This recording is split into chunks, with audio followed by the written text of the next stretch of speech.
Hello what's up दोस्तों, कैसे हैं आप सभी। एक बार फिर स्वागत है आप सभी का आपके अपने चैनल में करियर भाई में। दोस्तों बात आज कर रहे हैं कि कॉग्निजेंट की जो ऑफ कैंपस ड्राइव चल रही है, तो उसके अंदर आपको जो टेस्ट देनी होती है, तो बिना टेस्ट के तो वो आपको लेंगे नहीं। तो टेस्ट होती है, उसके बाद जो है वो इंटरव्यू के राउंड्स होते हैं और उसके बाद ही आपका जो है वो सिलेक्शन होता है। तो ये जो बेसिक टेस्ट है, इसको रजिस्ट्रेशन कैसे करना है, इसका एलिजिबिलिटी क्राइटेरिया क्या है, डॉक्यूमेंट कौन से लगेंगे और उनकी शर्तें कौन सी हैं जिनको आपको मानना ही होगा अगर आप इस एग्जामिनेशन के लिए अपीयर हो रहे हैं, तो इस सभी के बारे में हम बात करेंगे। लेकिन आगे बढ़ने से पहले अगर आप इस चैनल पर नए हैं, अब तक आपने सब्सक्राइब नहीं किया है, तो दोस्तों इंतजार किस बात का है, चैनल को फटाफट सब्सक्राइब कर दीजिए ताकि आप ऐसे ही नए नए वीडियोस देख सकें। तो चलिए दोस्तों शुरू करते हैं। तो दोस्तों शुरुआत करेंगे हम रजिस्ट्रेशन से। तो इसके लिए आपको कॉग्निजेंट की जो वेबसाइट है www.cognizant.com, इसके ऊपर जाना पड़ेगा। इसके ऊपर जाने के बाद आपको जो पेज आएगा उसके सबसे टॉप कॉर्नर में करियर वाला टैब मिलेगा, उसके ऊपर क्लिक कर लेना है। इसके बाद जो स्क्रीन आएगा आपके डेस्कटॉप के ऊपर, तो वहाँ पर आपको चूज़ करना है कि कॉग्निजेंट ऑफ कैंपस रिक्रूटमेंट 2021।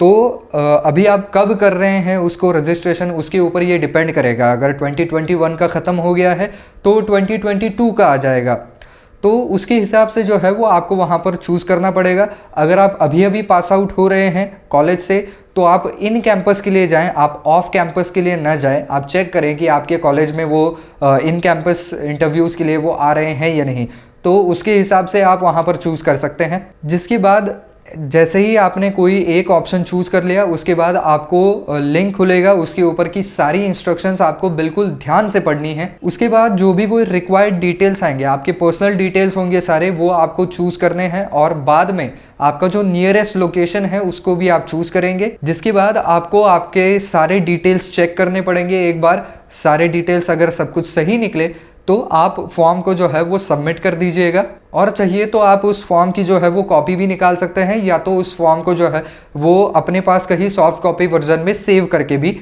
रख सकते हैं। तो दोस्तों अब बात करें कि यहाँ पर रिक्वायर्ड डॉक्यूमेंट कौन से हैं। तो आपका एक रिसेंटली प्रिपेयर्ड रेज्यूमे चाहिए होगा उनको, जो कि अभी रिसेंटली आपने बनाया हुआ है। आपके सारे रिसेंट के जो भी कोई आपके अचीवमेंट्स हैं, जो कोर्सेस आपने किए हुए हैं, बाकी के कुछ सर्टिफिकेशंस हैं, एक्सपीरियंस है, वो सब कुछ उसमें मेंशन होना चाहिए। दूसरी बात, यहाँ पर 3 से 4 आपके पासपोर्ट साइज़ के फ़ोटो लगेंगे। इसके अलावा 10वीं और 12वीं के ओरिजिनल मार्कशीट आपको कैरी करने होंगे। इसके अलावा यहाँ पर ग्रेजुएशन टू पोस्ट ग्रेजुएशन जो भी कोई डॉक्यूमेंट्स हैं, इंपॉर्टेंट मार्कशीट्स हैं, सर्टिफिकेट्स हैं, वो ओरिजिनल भी कैरी करने पड़ेंगे और उनकी फ़ोटोकॉपी भी कैरी करनी होगी। और आपका एक आइडेंटिटी प्रूफ भी आपको कैरी करना पड़ेगा। इसके अंदर आप आधार कार्ड दे सकते हैं, वोटर कार्ड दे सकते हैं, पैन कार्ड दे सकते हैं, या कॉलेज का आईडी भी दे सकते हैं। अब दोस्तों बात करते हैं एलिजिबिलिटी क्राइटेरिया की, कि इस एग्जामिनेशन को अगर आपको अपीयर होना है तो आपकी एलिजिबिलिटी क्या लगने वाली है। तो यहाँ पर आपका year of passing outs obviously 2021 होना चाहिए। इसके अलावा डिग्री और स्ट्रीम्स कौन से अलाउड है, तो यहाँ पर B, BTech, ME, MTech, MCA, MS software engineering, और ये जो है वो 5 स्टार इंटीग्रेटेड कोर्सेस ही होने चाहिए। तो आपके कोर्स का जो रेटिंग है वो भी देखा जाएगा, और ये जो सारे डिग्रीज हैं वो वहाँ पर मंजूर होंगे। इसके अलावा कुछ एकेडमिक रिक्वायरमेंट भी हैं।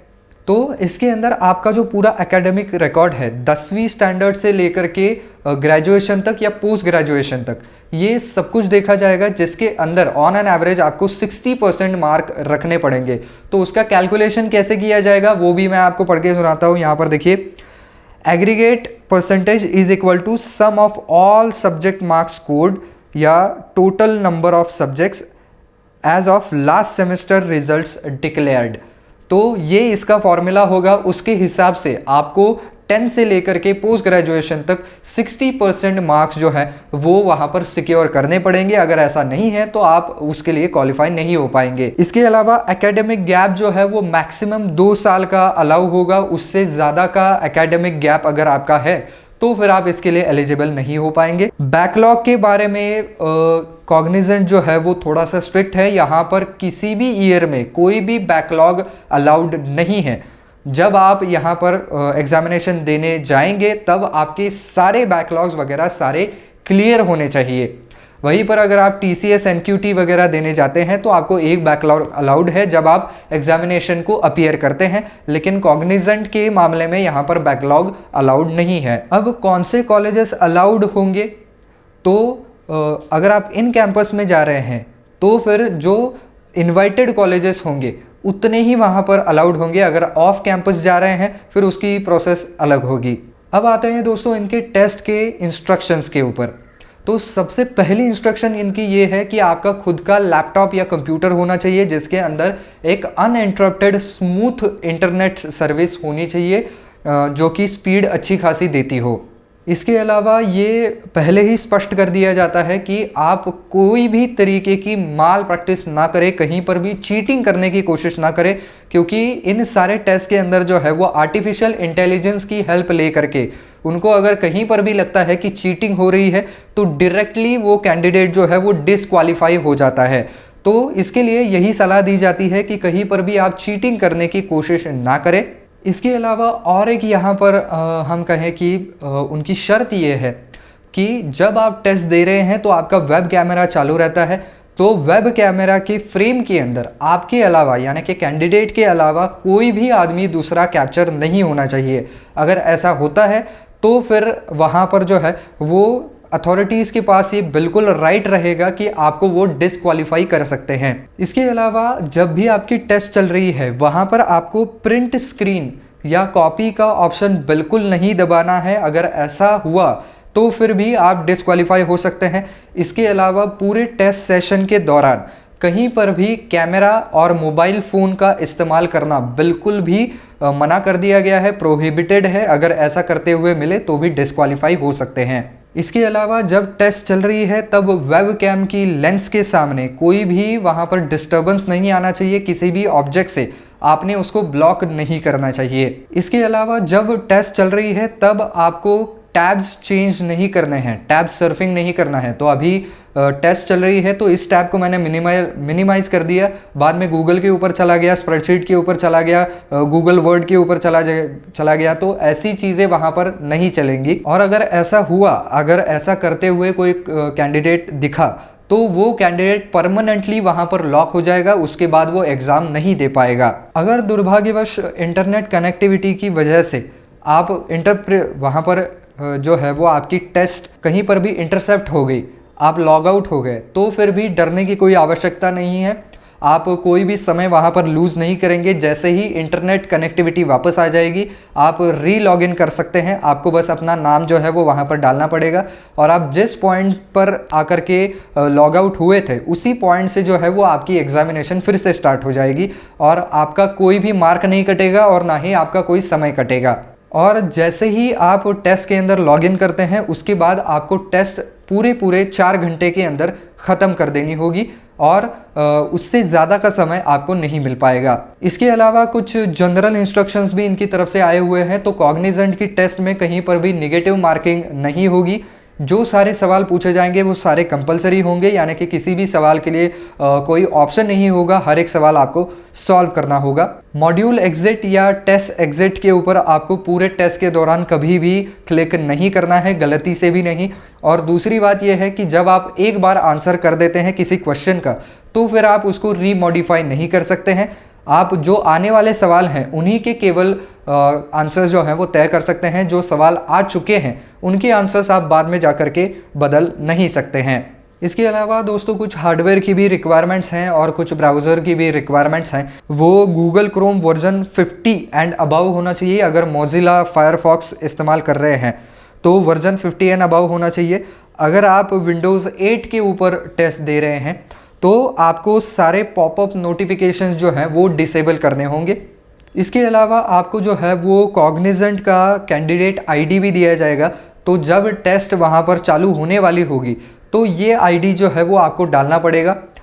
तो ये जो है वो 8 डिजिट नंबर होगा जिसे कॉग्निजेंट आईडी कहा जाता है। तो ये आपका प्लेसमेंट ऑफिसर या कॉग्निजेंट टीम की तरफ से आपको शेयर किया जाएगा। तो टेस्ट अगर आपको लॉगिन करना है तो कैसे करेंगे, तो ये प्रोसीजर भी आपको बता देता हूँ। तो इसके लिए जो है वो आपके ईमेल के ऊपर, जो ईमेल आप रजिस्ट्रेशन के वक्त देते हैं उसी ईमेल के ऊपर एक यूआरएल आएगी, उसके ऊपर आपको क्लिक कर लेना है। जिसके बाद एक टेस्टिंग सॉफ्टवेयर जो है वो आपके वेबकैम की पूरी टेस्ट करेगा। तो इसके अंदर जो है वो आपको 2-4 बार जो है वो वेबकैम को एक्सेस अलाउ करने के लिए पूछा जाएगा, तो उसको आपको अलाउ के ऊपर क्लिक कर देना है। एक बार जब वेबकैम पूरी तरीके से टेस्ट हो चुका है, सिस्टम को कोई भी उसमें प्रॉब्लम नज़र नहीं आया है, उसके बाद आपको आपका यूज़र आईडी और पासवर्ड डालना होगा।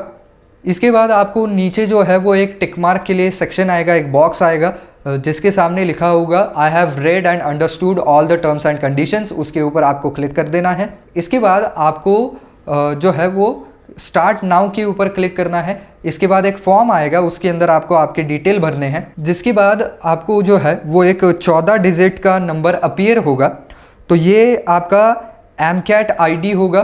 तो इसको बिल्कुल अच्छे तरीके से सेव करके रख लीजिएगा, ये फ्यूचर यूज़ के लिए आपको काम में आएगा।